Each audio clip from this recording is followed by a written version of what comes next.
Tigers fans, how are we doing? I am so stoked for this week's game going up against the New Zealand Warriors. I'm going to be live streaming it with our friends over at Real Fan Sports, and so make sure you keep an eye out for that link that I'll post in the Discord, but I will also post on socials and on the community part of this page. But today we're going to be talking about our 5 keys to success going up against the New Zealand Warriors, how we do that, who the key players are going to be, and what this is going to look like in terms of going forward for the win. I believe that with these 5 things, if we follow them, we will come away with a major win and a major upset for the New Zealand Warriors. So without further ado, let's get into it. But before we actually do that real quick, my name is Geordie. Welcome back to NRL Deep Dive, your one-stop shop for all things West Tigers, NRL, and just everything black, orange, and white. And if you love that as much as I do, and positivity and optimism, make sure you hit that like and smash at the subscribe button. If you're listening on the podcast services, leave a review and share it with a friend. So let's get into it because we have a big one to go over. So here are just some of the things that I've kind of been toying with this past week as I've been thinking about what are the 5 key takeaways that we can go for, keeping it simple to go up against the New Zealand Warriors. And this is it. Let's start with number 1. That is going to be hammer the left edge with Turuva and Luai.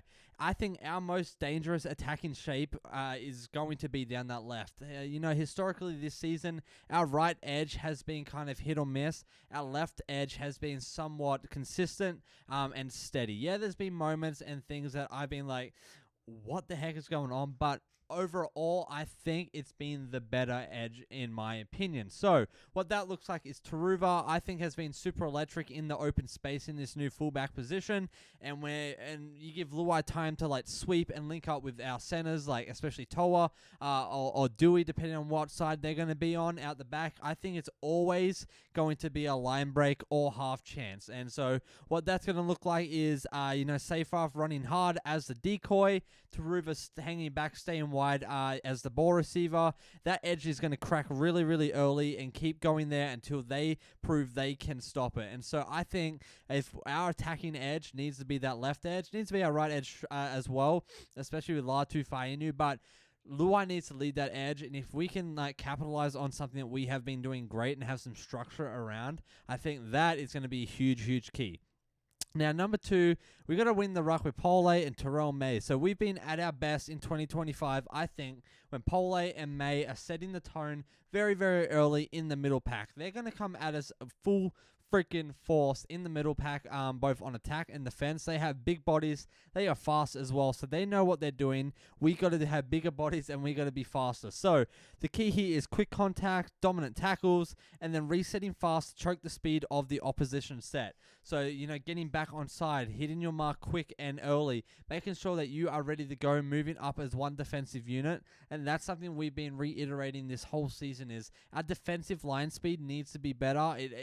There's moments it's been great. There's a lot of moments it hasn't though. So we need to come up as a pack, and it's going to start with our big boys, making sure they're leading the pack, making sure we got people like the Fainu brothers, Terrell May, Fonua Pole, Seyfarth, Twala, these guys, making sure that they're getting in every tackle that they can, because like I've said, big bodies mean we need bigger tackles. So, with that being said, though, we don't need miracle plays in defense. I think we just need control. Simple as that. We don't need anything flashy. We don't need anything crazy. We just need to control it, be steady, and be consistent. And it starts with our toughest 2 men up front, setting that standard from the first set. Do you guys agree with me on that, or do you not? Let me know in the comments. Number 3, we need to run bodies at their halves, make them tackle. We know that they got Metcalf out. Yeah, I forgot who's in, but they are solid. But I think we can be better. I think we can definitely give them a hard time. So our attack stalls, I think, when we go sideways. So it thrives when we go direct and force decisions. We saw that. We saw that this past week against the Roosters. We know what happens when we play good structured direct footy. This week, it's going to be Luai, it's going to be Fainu, and our centers. I think they're going to be the ones that need to challenge the line with purpose each and every set, each and every play. Short balls off of Luai or Appy, depending who's there. Anything that kind of forces the opposition, their play playmakers to repeat tackles. I think that is going to be a huge key.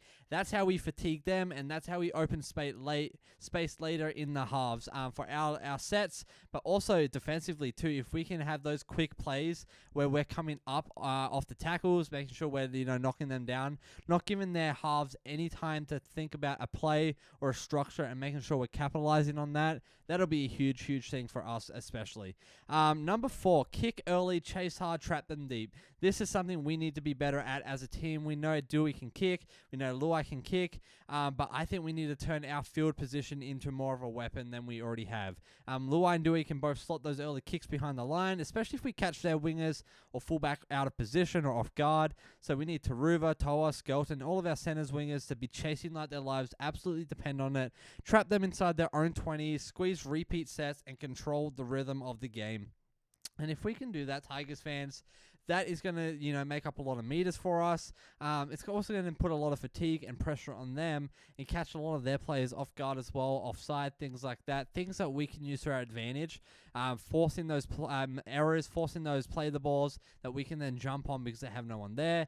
It really, in theory, makes so much sense. In my apologies there, sorry. So I just want to make sure that we're doing that, because we definitely... We've struggled with that. We know Appy can kick a good 40-20. We know Luai puts up high bombs, deep punts. Dewey can definitely throw that ball all the way across that field. But we need to be going after it like our lives depend on it. Number 5. This is, I think, our final thing. Just our base things, right? So be patient in good ball. Build pressure. This is where we've let games slip in the past this season. We get in good attacking positions, but then we rush to play. There's low percentage passes, there's early shifts, there's errors, or even kicks on tackle 3 that we don't need. We also don't need to score on every set, but if the shape isn't right, we need to reset. And that's something we haven't been doing, I think. And I can be brutally honest with that. I love this team, but that's something we haven't been doing, is when things aren't working, we don't reset. We just keep making something trying to happen, and it just goes to crap. And so let Appy control the tempo. Let Luai and Latu finish with the repeat set. The more time we spend camped down on their end, the more likely we are to score and break them mentally. And again, defense is going to be our biggest weapon this week. We need to stop all of those big bodies from getting through. And if we can do that, my goodness, will we be unstoppable.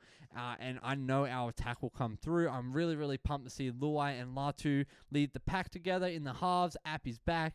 That I'm so pumped. We haven't seen much of Luai and Latu together, bar 40 minutes or whatever it was. So this is going to be absolutely just electric, and I cannot wait to see what that looks like.